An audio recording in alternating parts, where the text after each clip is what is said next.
Bismillahirrahmanirrahim.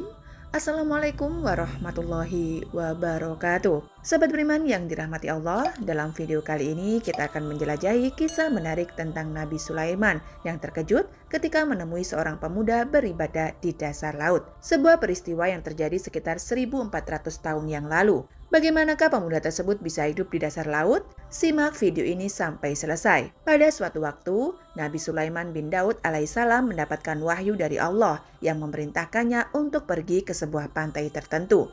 Allah berjanji akan memperlihatkan sesuatu yang luar biasa di sana. Dengan penuh keyakinan, Nabi Sulaiman memimpin perjalanan ke pantai tersebut bersama dengan seluruh pasukannya yang terdiri dari jin, manusia, dan bahkan sejumlah binatang. Namun ketika mereka sampai di pantai itu, mereka hanya menemukan pemandangan biasa berupa hamparan pantai yang tidak berujung dan lautan yang membentang tanpa batas. Nabi Sulaiman alaihissalam kemudian meminta salah satu jinnya untuk menyelam ke laut yang dalam untuk mencari sesuatu yang istimewa. Jin itu pun berani menyelam sejauh mungkin, memperlihatkan sekeliling dengan seksama. Namun, setelah waktu yang cukup lama berlalu, ia kembali ke permukaan dengan wajah kebingungan.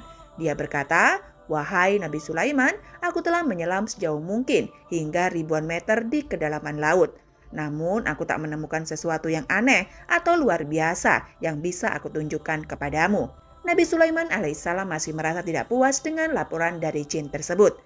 Karena Allah Subhanahu wa Ta'ala telah memfirmankan dan itu pasti adanya. Mungkin saja jin tersebut tidak mampu menemukannya. Oleh sebab itu, beliau memutuskan untuk memerintahkan jin Ifrit yang memiliki kemampuan jauh lebih hebat daripada mayoritas jin lainnya untuk menjalankan tugas tersebut. Jin Ifrit segera menyelam ke dalam samudra, menjelajahi setiap sudut dan mencapai kedalaman yang luar biasa dengan kecepatan yang mengagumkan. Namun setelah berlalu beberapa waktu, ia kembali ke permukaan tanpa membawa barang apapun. Ia berkata, "Wahai Nabi Sulaiman, aku telah menyelam sejauh mungkin hingga ribuan meter di kedalaman laut, bahkan 2 kali lebih dalam dari jin sebelumnya. Namun aku tidak menemukan sesuatu yang aneh atau istimewa yang bisa aku tunjukkan kepadamu." Nabi Sulaiman alaihissalam tetap merasa tidak puas dengan hasil laporan dari jin Ifrit. Oleh karena itu, beliau memutuskan untuk mengandalkan salah satu punggawanya, Asif bin Barhaya, seseorang yang sangat ahli dan mahir dalam kitab Taurat. Allah bahkan telah memberinya pengetahuan langsung dari sisinya yang dikenal sebagai ilmu laduni. Sebagai informasi, Asif bin Barhaya juga orang yang berhasil memindahkan singgasana Ratu Balkis atas permintaan Nabi Sulaiman. Pada saat itu, Nabi Sulaiman meminta jin Ifrit untuk segera membawa singgasana Ratu Bilqis.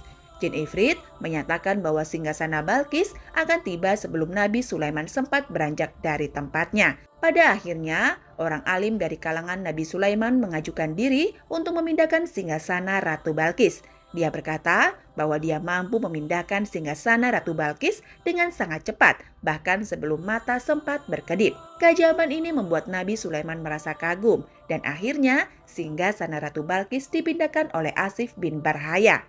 Mari kita lanjut. Nabi Sulaiman alaihissalam mengatakan kepada Asif bin Barhaya, "Wahai Asif, harap tunjukkan kepada saya keajaiban yang Allah sembunyikan di dalam lautan ini." Tidak seperti dua bangsa jin yang segera menyelam ke dalam samudra, Asif bin Barhaya hanya diam sejenak, lalu mengangkat tangannya ke atas dan berdoa kepada Allah Subhanahu wa Ta'ala. Tak lama kemudian, air laut terbelah dan muncul sebuah kubah besar berwarna putih dengan pintu di 4 penjurunya. Pintu pertama terbuat dari intan permata, pintu kedua terbuat dari yakut, pintu ketiga terbuat dari mutiara, dan pintu keempat terbuat dari zabarjuk berwarna hijau.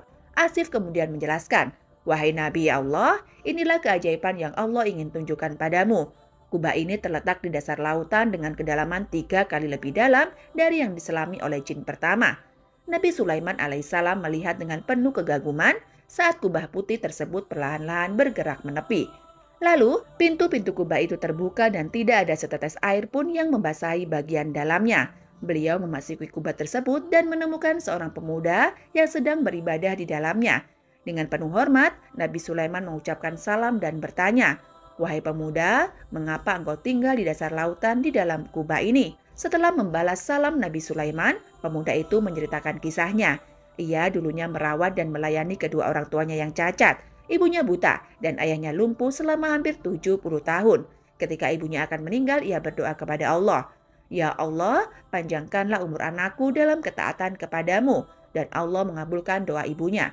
Kemudian ketika ayahnya akan meninggal, ayahnya berdoa, "Ya Allah, jadikanlah anakku tetap dalam ketaatan kepadamu di tempat yang tidak diketahui oleh para setan." Dan doa ayahnya pun terkabul. Setelah kedua orang tuanya meninggal, pemuda itu pergi ke tepi pantai dan melihat sebuah kubah yang dalam keadaan terbuka.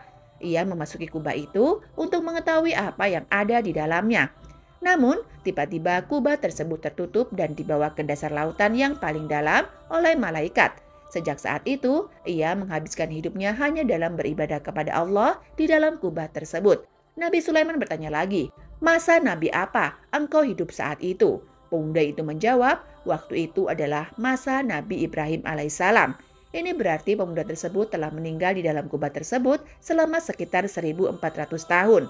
Namun, ia tidak tampak menua sedikit pun. Bahkan tak ada satu uban pun yang ada di rambutnya. Nabi Sulaiman alaihissalam kemudian bertanya lagi, "Bagaimana dengan makanan dan minumanmu?" Pemuda itu menjawab dengan tenang, "Setiap hari kubah ini naik ke permukaan laut, dan seekor burung membawa makanan dan minuman sebesar kepala orang dewasa. Saya bisa menikmati berbagai jenis makanan dari dunia ini, yang membuat saya selalu merasa puas dan kenyang. Saya tidak lagi merasakan haus dan lapar, panas dan dingin, kejenuhan, atau bahkan kelelahan. Bahkan, rasa ingin tidur pun telah hilang, sehingga bisa menghabiskan waktu untuk beribadah kepada Allah." Nabi Sulaiman alaihissalam melihat pemuda itu dengan penuh kekaguman. Meskipun segala mukjizat dan kebaikan yang Allah berikan padanya sangat menakjubkan, tetapi bagi Nabi Sulaiman, apa yang dialami oleh pemuda ini jauh lebih menakjubkan, terutama karena pemuda ini bukan seorang nabi atau rasul, tetapi seseorang yang berbakti kepada kedua orang tuanya. Ia memperoleh kemuliaan atau karomah berkat doa yang tulus dari kedua orang tuanya. Nabi Sulaiman alaihissalam menawarkan, "Maukah engkau tinggal bersama kami, wahai pemuda?"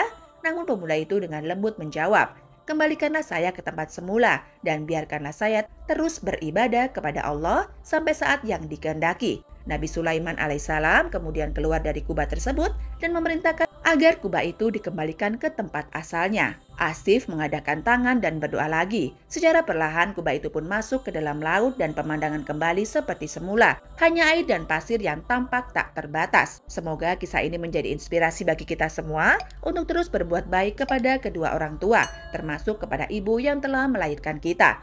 Wallahu a'lam bishawab. Wabillahi taufik wal hidayah. Wassalamualaikum warahmatullahi wabarakatuh.